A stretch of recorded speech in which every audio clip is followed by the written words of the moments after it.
નમસ્કાર, મની મેનેજરમાં આપનું સ્વાગત છે અને મની મેનેજર એટલે તમારા નાણાંનો ચોક્કસ આયોજન માટે અપાતું માર્ગદર્શન. હું પ્રીતિ દલાલ આપ સૌનું સ્વાગત કરું છું આજના મની મેનેજરમાં એક નવા ટોપિક સાથે. મની મેનેજરમાં આજે આપણે વાત કરીશું 20% TCS ફોરેન સ્પેન્ડિંગ પર જે બદલાવ આવ્યો છે એના પર વાત કરીશું. ફોરેન ટૂરનો હવે ખર્ચ વધશે એ પણ આપણે વાત કરીશું અને ઇન્ટરનેશનલ રોકાણ પર પણ આની કેટલી અસર પડશે આ બધી જ વિગતો લઈશું. તો આપણે સૌ જાણીએ છીએ કે રિસન્ટલી જ સરકાર દ્વારા ક્રેડિટ કાર્ડ દ્વારા ફોરેનમાં થતા ખર્ચ પર 20% TCS એટલે કે ટેક્સ કલેક્ટેડ એટ સોર્સ લાગુ કર્યો છે. આનાથી સ્વાભાવિક રીતે ફોરેન ટ્રાવેલ કરનારનો ખર્ચ તો વધશે જ, પરંતુ શું આનાથી તમારા ફોરેનમાં થતા રોકાણ પર પણ કોઈ અસર થશે? અને આ જ અંગે આજે આપણે ચર્ચા કરીશું અને આ ચર્ચામાં આપણી સાથે જોડાઈ રહ્યા છે ટ્રાન્સિટ કેપિટલના ડિરેક્ટર ઇન્વેસ્ટમેન્ટ કાર્તિક ઝવેરી અને અસીમ મહેતા એન્ડ એસોસિએટ્સના અસીમ મહેતા. આપ બંનેનો ઘણો સ્વાગત છે. અને જ્યારથી આ TCS ઇન્ટ્રોડ્યુસ થયું છે બધાની ઉપર નીચે થઈ ગયું છે કે આ કઈ રીતના હવે ટેક્સ લાગશે, અને જે લોકો વધારે ટ્રાવેલ કરતા હોય, અબ્રોડ જતા હોય, જે બિઝનેસ કરતા હોય, આઈ થિંક બધાને એક ચિંતા છે કે હવે આ કઈ રીતે લાગુ પડશે. તો અસીમભાઈ, ફર્સ્ટ ઓફ ઓલ ઓવરઓલ કયા એવા ખર્ચા પર તમને ટેક્સ લાગશે? અને ઓફકોર્સ પછીથી આપણે ક્લેરિફિકેશન પણ આવતા જોયું છે, પણ અને ગવર્મેન્ટને આ ચેન્જ કરવાની શું કામ એક નોબત આવી, શું પર્પઝ છે પહેલાં તો એ બી સમજવું જરૂરી છે. જી આભાર દીદી. સૌપ્રથમ તો જે આ એક LRS કે લિબરલાઇઝ રેમિટન્સ સ્કીમ જે સરકારે ઇન્ટ્રોડ્યુસ કરી અને એ 2004માં ધી લેવલ વોઝ $25,000 અને પછી પિરિયોડિકલી સરકારે રિવાઇઝ કરતા 2015માં $250,000નું એક લિબરલાઇઝ આપણે રેમિટન્સ કરી શકીએ છીએ. હવે આપ જોશો તો જે છેલ્લા 2020માં જ્યારે TCSની લગાવવામાં આવી, ઇટ વોઝ 5%. 5% જે લગાડવામાં આવ્યું અને એ કારણસર એ વખતે એટલી બધી લોકોના મનમાં ઉવાપો ન હતો, કારણ 5% TCS કાપીને રેમિટ કરી શકતા હતા. અને બે વસ્તુ છે, કરંટ એકાઉન્ટમાં એઝ વેલ એઝ જે કેપિટલ એકાઉન્ટ બંનેમાં તમે મોકલી શકો છો. એટલે સ્કીમમાં એસ જ બીજો કોઈ ફેર નથી, પરંતુ જે TCS છે 1 જુલાઈ 2023થી 20% કરવામાં આવ્યો છે. પર્પઝની ચોક્કસ આપણે વાત કરીશું, પણ જે આખી સિસ્ટમના હિસાબે શું થઈ શકે એની વાત છે. આજે જ્યારે ભારતનું એક આપણું ફોરેક્સ રિઝર્વ સારું છે અને વી આર કમ્ફર્ટેબલ લેવલ છે. આપણે જે ભારતના રેસિડેન્ટ છે એ લોકો બહાર ભણવા માટે, સ્ટુડન્ટ્સ માટે, મેડિકલ માટે, આ બધા માટે પૈસા મોકલતા હોય છે, કોઈના મેન્ટેનન્સ માટે, ગિફ્ટ માટે. હવે જ્યારે TCS કરવામાં આવે તો સ્વાભાવિક રીતે તમારું જે ટોટલ કેશ ફ્લો છે એ ચોક્કસ ઇફેક્ટ થતી હોય છે. મેઇન વસ્તુ એ છે કે આજે મારે 10 લાખ રૂપિયા જો મોકલવા છે તો મારે 12 લાખ રૂપિયા આપવા પડશે. 2 લાખ રૂપિયા TCS તરીકે જશે. એટલે TCS મને ચોક્કસ પાછો મળવાનો છે, પરંતુ અત્યારે મારે 12 લાખ રૂપિયા રોકવા પડશે, પણ જો સેન્ડિંગથી 10 લાખ રૂપિયા. એટલે એક ઇફેક્ટ એ થાય કે તમારી ઇમિડિયેટ કેશ ફ્લો ઉપર એની ચોક્કસ અસર પડતી હોય છે. બીજી વાત એ છે કે જે ટૂર પેકેજીસ છે, ખાસ કરીને આપણે જે અત્યારે ચર્ચા કરીએ છીએ કે ભાઈ ઇન્ટરનેશનલ આપણે ક્રેડિટ કાર્ડ છે એના ઉપર જે TCS કરવામાં આવ્યો, એની એનોમલી મને ઘણી દેખાઈ રહી છે. સૌપ્રથમ તો હવે 7 લાખ સુધી ચોક્કસ એક્ઝમ્પશન આપવામાં આવ્યું છે TCSમાંથી, પરંતુ પ્રીપેડ કાર્ડની એ એનોમલી હજી પણ યથાવત છે. બીજું જે FMCG જે ફોરેન એક્સચેન્જ જે મની એક્સચેન્જ કરે છે, એમને જો TCS કાપવાનો આવશે તો એક મારું ઓલવેઝ એક કહેવું છે કે જે કમ્પ્લાયન્સીસ એટલા બધા વધી જાય છે કે ઘણી વખત એક મીડિયમ લેવલનું જે એન્ટરપ્રાઇઝ હોય છે એ બિઝનેસ કરવાને બદલે કમ્પ્લાયન્સમાંથી ઉપર ઊંચો નથી આવતો. આઈ થિંક આ ફેક્ટરમાં સરકારે ચોક્કસ ધ્યાન રાખવું જોઈએ. As far as business is concern, Priti, જે રીતે અત્યારની પ્રોવિઝન્સ છે એ એપ્લિકેબલ થતી નથી. પરંતુ એમાં પણ મારે એટલું કહેવું છે કે જ્યારે હું બિઝનેસ પર્પઝ માટે હું આઉટસાઇડ ટ્રાવેલ કરું છું, તો એ વખતે હાઉ ટુ ડિમાર્કેટ કે આ બિઝનેસ માટે છે કે પર્સનલ માટે છે. સિવાય કે હું મારું બિઝનેસ જે ક્રેડિટ કાર્ડ છે એ વાપરું, પણ જ્યારે એમ્પ્લોયી ક્રેડિટ કાર્ડ વાપરતો હોય તો એ વખતે it becomes very difficult two identify કે આને TCS કરવું કે ના કરવું. આ બધી એનોમલી સરકારે, ફાઇનાન્સ મિનિસ્ટ્રીએ ક્લેરિફાય કરવું પડશે. અને બીજી વાત એ છે, હું એટ ધી ઓપનિંગ રિમાર્ક્સ તરીકે એટલું કહીશ કે 5%ના 20% કરવા આઈ થિંક એક જસ્ટિફિકેશન એટલા માટે નથી લાગતું કે આ કારણસર 5% તમે જે ટેક્સ નેટમાં લાવવા માટે કરતા હતા, દેટ ઇઝ ફાઇન. પરંતુ 20% ઇઝ ડેફિનેટલી એક કાઉન્ટર પ્રોડક્ટિવ અથવા કહી શકાય કે રિસ્ટ્રિક્ટિવ થઈ શકે એવી શક્યતા છે. અને એના અલગ અલગ આપણે પહેલું પ્રોગ્રામમાં ડિસ્કસ કરીશું પરંતુ મને એમ લાગે છે કે સરકાર આનાથી જે બારે ઇન્વેસ્ટમેન્ટ કરે છે લોકો, એને કદાચ ડિસ્કરેજ અથવા એમને રિસ્ટ્રિક્ટ કરવાનો પ્રયત્ન હોઈ શકે. જો એવું જ કરવું હતું તો 2.5 લાખની જગ્યાએ તમે લિમિટ ઘટાડી પણ શકો છો. પરંતુ કદાચ એ સેન્ટિમેન્ટલ નેગેટિવ ઇમ્પેક્ટ કરે કે ફોરેન એક્સચેન્જ આપણી પાસે નથી. એટલે આ ઇનડાયરેક્ટલી કંટ્રોલ કરવાનો પ્રયત્ન હોઈ શકે. But in any case I believe this is definitely restrictive. Of course એક રિસ્ટ્રિક્ટિવ છે બાય નેચર અત્યારે. પણ કાર્તિકભાઈ, અ, તમારી પાસે બી ઘણા બધા તમારા ક્લાયન્ટ્સના ફોન આવ્યા છે કે હવે કઈ રીતે મેનેજ કરવું, પણ કઈ રીતના તમે આ જે 20% જે TCS હવે લાગુ થશે 1 જુલાઈથી રાધર, કઈ રીતના ઇમ્પેક્ટ જોઈ રહ્યા છો પર્સનલ પોકેટ્સ પર, અને ફર્સ્ટ ઓફ ઓલ ઓવરઓલ તમે કઈ રીતની ઇમ્પેક્ટ જોઈ રહ્યા છો? પ્રીતિબેન, આમાં કોઈ બે મત નથી કે લોકોને તકલીફ થશે. અને જે સાધારણ વ્યક્તિ છે કે જે લોકોની પાસે એવા સપનાઓ હોય છે, બધા લોકોના ફાઇનાન્શિયલ ગોલ્સ હોય છે કે મારે ફોરેન હોલિડે કરવું છે, અમેરિકા જવું છે, યુરોપ જવું છે, એ લોકો વર્ષમાં 5 વર્ષમાં કદાચ એકાદ વાર એવી રીતે હોલિડે લેતા હશે. તો શું કેશ ફ્લો જ્યારે વ્યક્તિએ ₹100 જગ્યાએ ₹120 આપવા પડે ને, તો કોઈને પણ તકલીફ થાય. અને એવું નથી કે અત્યારે તકલીફ થશે ને 2 મહિનામાં રિઝોલ્વ થઈ જશે. કારણ કે આનું રિફંડ મળતા મળતા ડિપેન્ડ તમે કયા વખતે જાઓ. તમે આજે ધારો કે તમે સમરમાં ગયા હો, તો તમારે આગલા વર્ષનું જે રિટર્ન ફાઇલિંગ ડેટ થાય એ પતે ને બધા ગવર્મેન્ટનું બધું રિટર્ન પ્રોસેસિંગ બધું પતે, ત્યારે તમને રિફંડ મળશે. એટલે I think it's very very counter productive. મારા હિસાબે કઈ ગવર્મેન્ટને બહુ કઈ ખાસ આનાથી કલેક્શન થવાનું નથી. અને જે રીતે અસીમભાઈ કીધું, જો રિસ્ટ્રિક્ટ કરવું હતું તો તમે કેટેગરી વાઇઝ ઇન્વેસ્ટમેન્ટ કરવું હોય તો તમે ઇન્વેસ્ટમેન્ટની લિમિટ $1,00,000 કરી નાખો, કે એવું કંઈક કરવું જોતું હતું. કોઈ બીજા રસ્તા હતા. પણ 20% કરવાથી તમારું રેવન્યુ વધશે એવું ગવર્મેન્ટને જો લાગતું હોય, તો મને નથી લાગતું કે એવું કંઈ થવાનું. કારણ કે જે વ્યક્તિ જે કરવાનો છે ખર્ચો, એ તો કરશે જ. પણ otherwise for the common main બહુ જ કાઉન્ટર પ્રોડક્ટિવ છે. અને એક સમયે 20% તમે બજેટ બધાનું વધારી દો, તો બધાને તકલીફ થશે. So I think from a common man perspective this is not a very good suggestion. તો ઓફકોર્સ એક નોટ વેરી ગુડ આ છે, અને કારણ કે આપણું ઘણું બધું કેપિટલ એમાં ઓક્યુપાઈડ રહેશે, અને બાય ધ ટાઈમ આવે છે આઈ થિંક 1-1.5 વર્ષ પણ નીકળી જાય જ્યાં સુધી તમારા એસેસમેન્ટ્સ નથી થતા. પણ તો અસીમભાઈ, તમે કહ્યું કે એક લિમિટ ઘટાડી દીધી હોત તો પણ એમનું કામકાજ થઈ ગયું હોત. એક બાજુ આપણે એન્કરેજ કરી રહ્યા છીએ કે તમે જો ઇન્વેસ્ટમેન્ટ પોઈન્ટ ઓફ વ્યૂ આપણે પહેલાં જો ચર્ચા કરવી હોય કે તમે ફોરેન ઇક્વિટી માર્કેટમાં તમે એક ઇન્વેસ્ટ કરી શકો છો. શું આ મ્યુચ્યુઅલ ફંડ થ્રુ જો આપણે ઇન્વેસ્ટમેન્ટ કરતા હોય તો પણ આ પ્રાવધાન લાગુ પડશે? કારણ કે તો પછી તો અહીંયા બેઠા બેઠા આપણે કોઈ બી માર્કેટ્સમાં કામકાજ નહીં કરી શકીએ. ના પ્રીતિબેન, એમાં ક્લેરિફિકેશન ચોક્કસ આવેલું છે કે જે મ્યુચ્યુઅલ ફંડ્સ ફોરેનમાં રોકાણ કરે છે અને એ મ્યુચ્યુઅલ ફંડમાં રેસિડેન્ટેડ ઇન્ડિવિજ્યુઅલ જો ઇન્વેસ્ટમેન્ટ કરશે, તો જે આ LRS ની સ્કીમ છે એપ્લિકેબલ નહીં થાય. ટુ ધેટ એક્સટેન્ટ ચોક્કસ રાહત કહી શકાય. અને હા, ડાયરેક્ટ ઇન્વેસ્ટમેન્ટ હું કરતો હોઈશ, આઈ મીન આઉટસાઇડ ઇન્ડિયા, તો જરૂરથી મારે 20% TCS લાગવાનું છે, અનલેસ એન્ડ અનટિલ એ ત્યાંથી જે એડી છે એ પૈસા મોકલશે નહીં. એટલે આજે જ્યારે તમે રિટર્ન ગણતા હો, કોઈ પણ રિટર્ન ઓન ઇન્વેસ્ટમેન્ટ ગણતા હો, સ્ટોક માર્કેટ હોય કે આઉટસાઇડ તમે પ્રોપર્ટી બાય કરતા હો, આ બધી વસ્તુમાં એક વસ્તુ ચોક્કસ જોતા હોઈએ આપણે કે રિટર્ન ઓન ઇન્વેસ્ટમેન્ટ જોતા હોઈએ છીએ. આજે હું 10 લાખ ઇન્વેસ્ટ કરવા માટે 12 લાખ તો અત્યારે ઇન્વેસ્ટમેન્ટ ઓલરેડી કરી ચૂકું છું.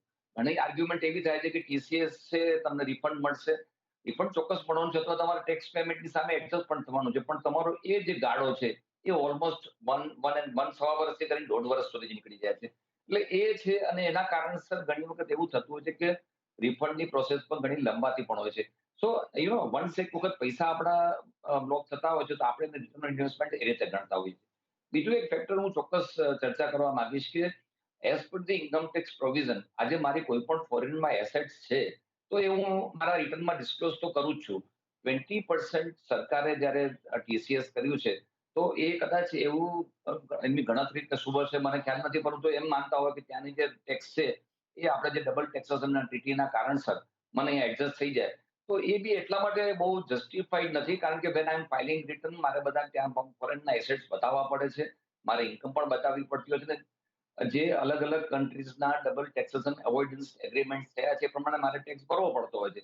સો આઈ ડોન્ટ થિંક એનાથી કોઈ બીજો ફેર પડે છે. રેવન્યુ કલેક્શન, જેમના કાર્તિકભાઈ વાત કરી, આઈ થિંક આ એક જો આના કારણસર એક મોટા રેવન્યુ કલેક્શનની વાત થતી હોય તો એ પણ બહુ જસ્ટિફાઈડ થતી નથી. કારણ કે 20% ટીસીએસ લીધા પછી તમારે નેક્સ્ટ યર તમારે રિફંડ બી આપવા, એટલે એક વર્ષ તમને કદાચ સારું લાગે પણ it is going to be a circular things of. એટલે બહુ આને રેવન્યુના એંગલથી બહુ જસ્ટિફાઈડ થઈ શકે એવું નથી. રિસ્ટ્રિક્ટિવ તરીકે બી એટલા માટે જસ્ટિફાઈ નથી થતું કે આનાથી રિસ્ટ્રિક્શન કેવી રીતે આવશે? કારણ કે આજે 2019માં જ્યારે આપણા ભારત દેશના લોકો જે ટ્રાવેલ કર્યું હતું, લગભગ 2.9 કરોડ લોકોએ ટ્રાવેલ કરેલું હતું. અને ઇટ ઇઝ રિયલી, આ તમે જોશો તો ઓલ ઓવર ધી વર્લ્ડમાં આપણા ભારતના લોકો ટ્રાવેલ કરે છે. એનાથી આખી ઇકોનોમી પણ આપણી પણ એટલી રોબસ્ટ થઈ ગઈ છે. તો હું માનું છું ત્યાં સુધી ટીસીએસ રાખવાનું એટલે કારણ હોઈ શકે છે કે જ્યારે તમે કોઈ ટીસીએસ લો છો તો એ ટેક્સની નેટમાં આવે છે. ઘણા સરકારનું એવું પણ કહેવું છે કે લોકો ફોરેન ટ્રાવેલ કરે છે પણ ટેક્સ નથી ભરતા. તો 5% તમે ટીડીએસ નાખો છો, ટેક્સ નેટમાં તો આવે છે. પાન નંબર પણ તમારી પાસે, પાન પણ તમારી પાસે છે. એટલે આજે હું 50,000 નું ટ્રાન્ઝેક્શન કરું તો બી સરકારને ખબર પડે છે, આમાં નથી ખબર પડવાની એવું પણ નથી. પણ ઇન માય ઓપિનિયન 20% કયા કારણસર 5 ના લિસ્ટ કર્યા એ બહુ જસ્ટિફાઈ થતું નથી. એટલે ટ્રાવેલિંગના એંગલથી છે, પેકેજ ટૂર્સના એંગલથી છે કે તમારું ઇન્વેસ્ટમેન્ટ, આ બધાને થોડુંક નેગેટિવલી ઇમ્પેક્ટ કરતું દેખાશે. એબ્સોલ્યુટલી. અને આ બધા ખર્ચાઓ એવા છે કે તમે કરતા જ રહેશો. મીન્સ તમે ચલો 1-2 વર્ષ નહીં કરો પણ પછી પાછું તમને થશે કે હવે હું આ એક ટીસીએસને લીધે હું શું ફરવા ના જાઉં, હું શું મારા છોકરાઓની ફીસ ના ભરું કે અને જેમ તમે કહ્યું કે હવે આપણા બધાનું જે ફાઇનાન્શિયલ સ્ટેટમેન્ટ છે it's like a open book.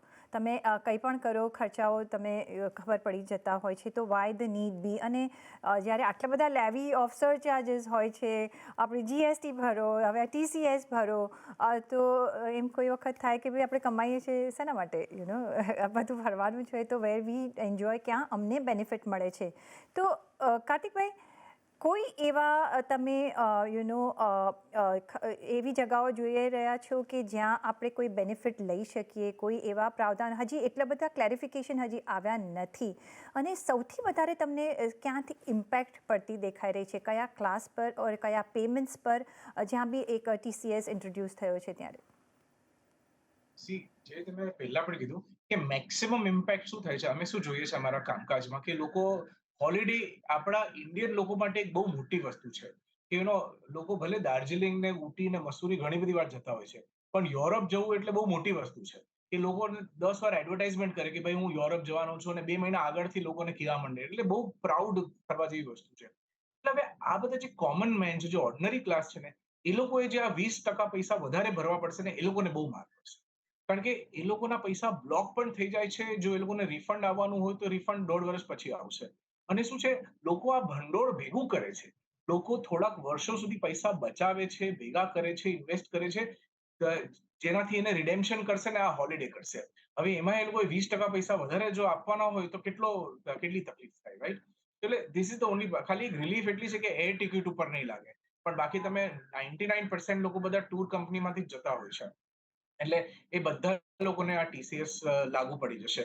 અને બિચારા ટૂર કંપની માટે કેટલું બધું કમ્પ્લાયન્સ વધી જશે. વધારે કાગળિયા માંગો, પેન કાર્ડ લાવો, આ કરો, બધા લોકોના રિટર્ન ભરો. એટલે કેટલું ડિફિકલ્ટ છે. આપણા માટે તો ચલો ઠીક છે કે આપણે 20% પૈસા વધારે આપવાના છે. એટલે પણ મિડલ ક્લાસ ઉપર મેક્સિમમ ઇમ્પેક્ટ. અને બીજા જે શ્રીમંત ગણ છે, કે જે લોકો વધારે રીચ કે સુપર રીચ છે, જે કદાચ વર્ષમાં 2-3 વાર હોલિડે કરતા હોય છે, ઇન્વેસ્ટમેન્ટ કરતા હોય છે, છોકરાઓને ફોરેન ભણાવતા હોય છે, એ તો બધું કરવાના જ છે. અને એ લોકો માટે સમય ખાલી 2-3 મહિનાનો જ છે. કારણ કે એ લોકો તો વર્ષમાં 4 વાર એડવાન્સ ટેક્સ ભરે જ છે. એટલે શું થશે કે અત્યારે મારે જો કંઈક દાખલા તરીકે અત્યારે જૂનનો મહિનો ચાલતો હશે, તો જૂનમાં મારે ભરવાનું છે, તો 15 દિવસમાં મારું એડવાન્સ ટેક્સ સામે હું એડજસ્ટમેન્ટ કરી નાખીશ. નહીં થાય તો આગલા સપ્ટેમ્બરના જે ઇન્સ્ટોલમેન્ટ આવશે એમાં એડજસ્ટમેન્ટ થઈ જશે. એટલે ગવર્મેન્ટને શ્રીમંત લોકો પાસેથી 20% હિસાબે વધારે ટેક્સ મળશે એવું મારું બિલકુલ માનવું નથી. કારણ કે એ બધા લોકો પાસે બહુ બધી ગણતરી કરવા વાળા માણસો પાછળ પડ્યા હોય. એટલે બધા અકાઉન્ટન્ટ્સ, એ લોકોના પોતાના સીએ, બધા લોકોની માટે કામ વધી જશે. પણ ગવર્મેન્ટને આનો બહુ મોટો ફાયદો થાય એવું મને લાગતું નથી, મોટા મોટી. એટલે શ્રીમંત ગણને કઈ બહુ ફરક નહીં પડે મારા ખ્યાલથી. પણ ઓર્ડિનરી લોકોને, જે લોકો એકવાર ટ્રાવેલ કરતા હશે, કે જે લોકો છોકરાઓને મોકલતા હશે ભણવા માટે, એ લોકો પર માર લાગશે. કારણ કે એ લોકોની પાસે ઇન્કમ ફ્રોમ અધર સોર્સિસ કે બિઝનેસ ઇન્કમ નથી કે જેનાથી એ લોકો એડવાન્સ ટેક્સ ભરશે. જે સેલેરીડ વર્ગ છે, એ લોકોને સેલરી મળતી રહેશે એટલે ટેક્સ તો ત્યાં કપાય જ જાય છે.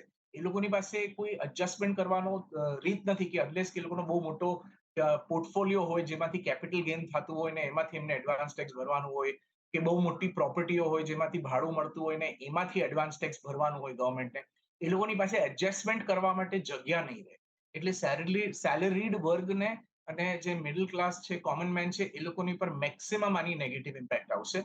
બિઝનેસ વર્ગમાં આટલી બધી ઇમ્પેક્ટ નહીં આવે. જે રેગ્યુલરલી શ્રીમંત લોકો ટ્રાવેલ કરે છે એ લોકોની પર કોઈ ઇમ્પેક્ટ નહીં આવે. કે જે ઇન્વેસ્ટમેન્ટ આજે જે કરોડ, 2 કરોડ, 5 કરોડનો પોર્ટફોલિયો રાખતા હશે બહાર, એ લોકો પર કોઈ ઇમ્પેક્ટ નહીં. અને આવા બધા લોકો ઇનફેક્ટ પૈસા પાછા નહીં લાવે જલ્દી ઇન્ડિયામાં. એટલે હવે જો એના પૈસા ઓલરેડી બહાર હશે, એનું કઈ ઇન્વેસ્ટમેન્ટ હશે, કે આપણા એક્સપેટ્રિએટ ઇન્ડિયન્સ છે, કેટલા બધા લોકો સેલરીડ લોકો આઈટી સેક્ટરમાંથી બહાર કામકાજ કરે છે, એ લોકો પૈસા ઇન્ડિયા લાવશે જ નહીં. પછી એ લોકો ત્યાંથી જ પૈસા વાપરશે કે ત્યાંથી જ ઇન્વેસ્ટમેન્ટ કરી નાખશે. એટલે મારા ખ્યાલથી આ ગવર્મેન્ટનો જે સ્ટેપ છે, એ લોકો ગવર્મેન્ટ થોડું વધારે વિચાર વિમર્શ કરવો જોઈએ આની પર. મારા ખ્યાલથી it is very very counter product. Benefits કરતાં કદાચ જે ગવર્મેન્ટ વિચારી રહી છે એના કરતાં એવા બેનિફિટ્સ ગવર્મેન્ટને નહીં મળે ને આપણા જેવા લોકોને ઓફકોર્સ ભાર પડી શકે છે. અને તમે જેમ કહ્યું કે ઓફકોર્સ રિચ અને એ લોકો કદાચ અફોર્ડ કરી શકે, કારણ કે એ લોકોના થોડા વખત માટે જો મની પાર્કડ બી હોય તો દે વુડન્ટ માઇન્ડ. પણ જે સેલરીડ અને મિડલ ક્લાસ લોકોને ઓફકોર્સ એટલા જે પાર્ક થયા હશે એટલા પીરિયડ માટે ઓફકોર્સ એક બિગ ઇમ્પેક્ટ કરી શકે છે. આપણે આ ચર્ચાને આગળ પણ ચાલુ જ રાખીશું, પણ મારે લેવો પડશે એક બ્રેક. તો બ્રેક લઈને પાછા ફરીશું. જોડાયેલા રહેજો અમારી સાથે.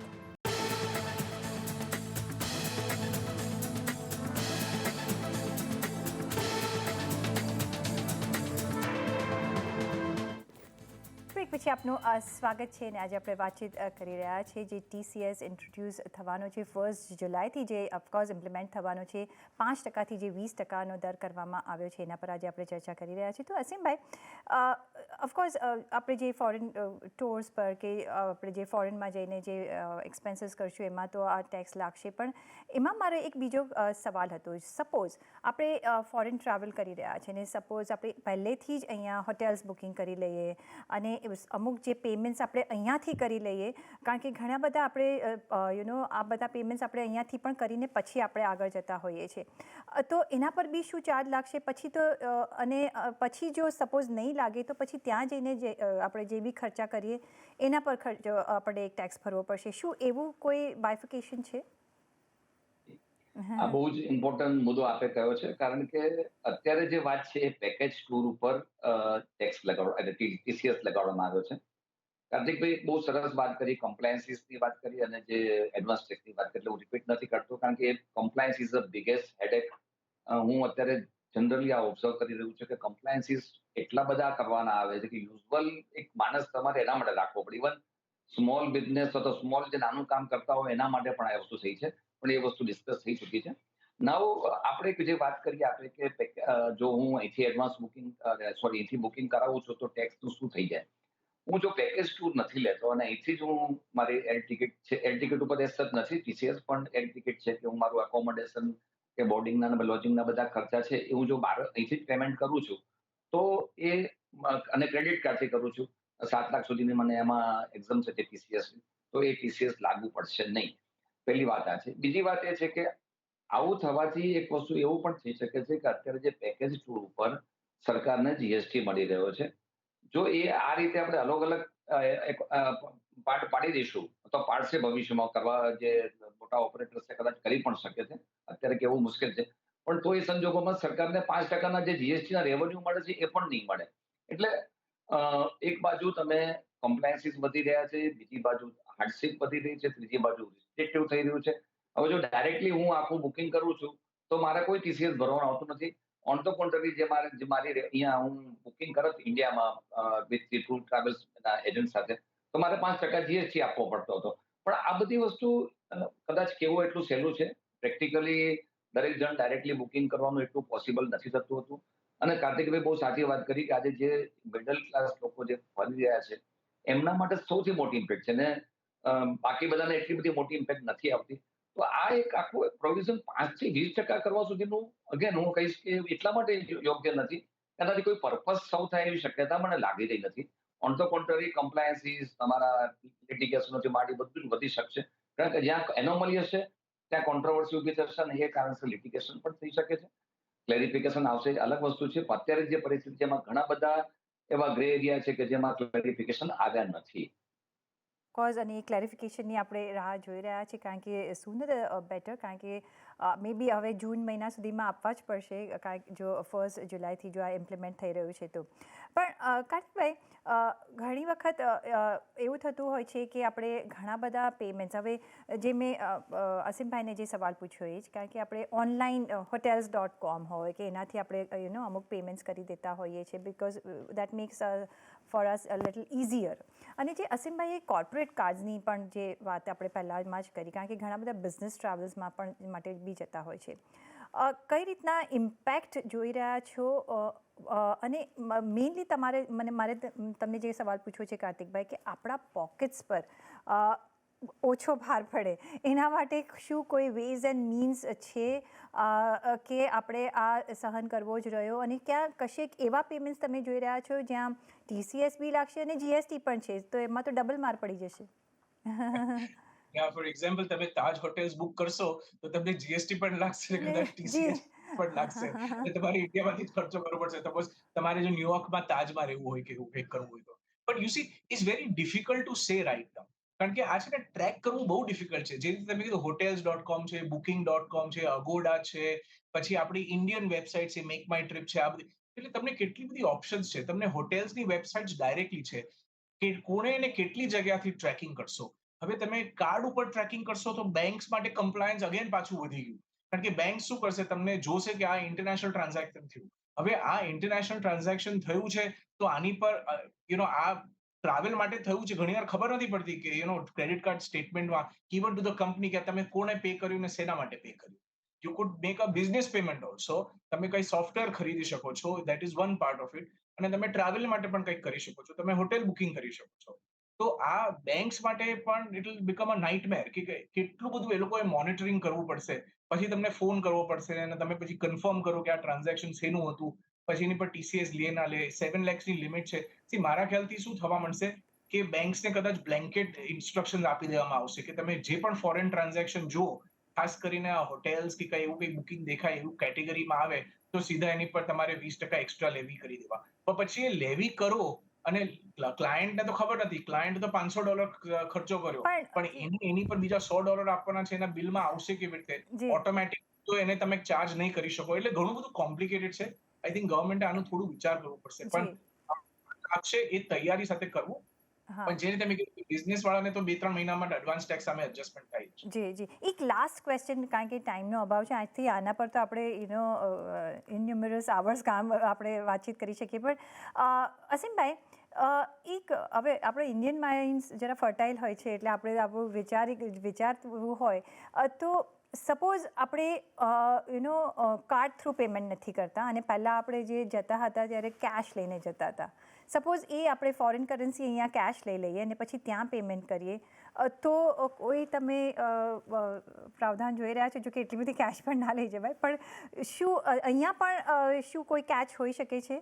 અને સાથે જ ફેમિલી મેમ્બર્સ હોય તો જો તમારી જો લિમિટ આવી જાય છે, તો મે બી 2 ક્રેડિટ કાર્ડથી તમે અંડર 7 lakhs જો પેમેન્ટ્સ કરો છો, તો તમે કદાચ એમાં તમને કોઈ એડવાન્ટેજ મળી શકે છે?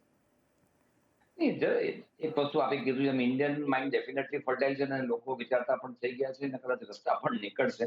પણ જે આપણે કહ્યું કે 5,000 જે અહીંથી આપણે કેસ લઈએ તો $5,000 એક આઈ થિંક અપર લિમિટ છે કેસ લઈ જવાની, અને એ પર ઇન્ડિવિજ્યુઅલ એટલું કદાચ થઈ શકે. અને જે વાત કરીએ આપણે કે પર ફેમિલી 7 લાખની જે લિમિટ છે, પર પર્સન, નોટ ફેમિલી, પર જે ટેક્સ ભરે છે પર પર્સન છે, અને એક ફિનાન્શિયલ યર માટે છે. તો એ બધું ટાઈપનું પ્લાનિંગ કદાચ થઈ શકે. પણ પ્રતિબંધ મારું એટલું જ કહેવું છે કે સરકારને આ લાવવા પાછળનો અથવા 5% ના 20% કરવા પાછળનો શું મકસદ છે એ ક્લેરિટી હોય તો એના રસ્તા ઘણા નીકળી શકે છે. આટલું બધું કોમ્પ્લિકેશન કરીને લોકોને મૂંઝવણમાં મૂકવાનો કોઈ મને અર્થ દેખાતો નથી. અને હું ટાઈમ એન્ડ અગેન જ્યારે બી મને તક મળે ત્યારે કહું છું કે મોટા બિઝનેસ કે મોટી કોર્પોરેટને તો કમ્પ્લાયન્સીસ કરવા બહુ કમ્પેરેટિવલી ઇઝી પડતું હોય છે. જે મિડલ લેવલ અથવા સ્મોલ બિઝનેસ છે એમના માટે કમ્પ્લાયન્સીસ એક પછી એક વધતા ચાલ્યા છે. ને ખાસ કરીને જ્યારે મની એક્સચેન્જરની વાત આવે છે, હું અત્યારે કદાચ મારો કેસ મૂકીશ કે મેં જોયું છે કે જે સિંગલ હેન્ડેડલી લોકો જે કામ કરતા હોય છે એના ઉપર કમ્પ્લાયન્સીસ બહુ વધી ગયા છે. અને જો તમે આ TCS નાખશો ફરીથી, કારણ કે પ્રીપેડ કાર્ડની હજી આપણી પાસે ક્લેરિફિકેશન નથી, તો જો એ ટીસીએસ આવશે પ્રીતિબેન, તો હું માનું ત્યાં સુધી એ લોકો ધંધો જ નહીં કરી શકે. જી એટલે હું માનું ત્યાં સુધી છે, રસ્તા નથી એવું પણ નથી, પણ એક લેવલથી ઉપર એ પણ વસ્તુ જઈ શકશે નહીં. જી એબ્સોલ્યુટલી. ને જ્યારે પણ આપણે ફોરેન ટ્રાવેલ કરતા હોય છે, આઈ થિંક એક સેપરેટ ફોરેક્સ કાર્ડથી જ આપણે પેમેન્ટ કરતા હોઈએ છીએ. રેગ્યુલર કાર્ડ આપણે એક સ્ટેન્ડ બાયમાં રાખતા હોઈએ છીએ, પણ હવે ઘણા બધા ક્લેરિફિકેશન આવવાની જરૂર છે. ને આઈ હોપ કાર્તિકભાઈ અને સિમભાઈ એ ક્લેરિફિકેશન આવે ને આપણે પાછો એક શો કરીએ અને એક જે પણ બધાના ડાઉટ્સ છે આપણે ક્લિયર કરી શકીએ. તો આઈ હોપ ગવર્મેન્ટ હિયર્સ અસ અને આપણો શો જોઈએ તો કદાચ એમને પણ રસ્તાઓ જોવા મળી શકશે. પણ ઘણો આભાર તમારો અમારી સાથે જોડાવા બદલ, અને એ સાથે જ મને આપશો રજા. પણ જરૂરથી જોડાશો અમારા નેક્સ્ટ એપિસોડમાં. નમસ્કાર.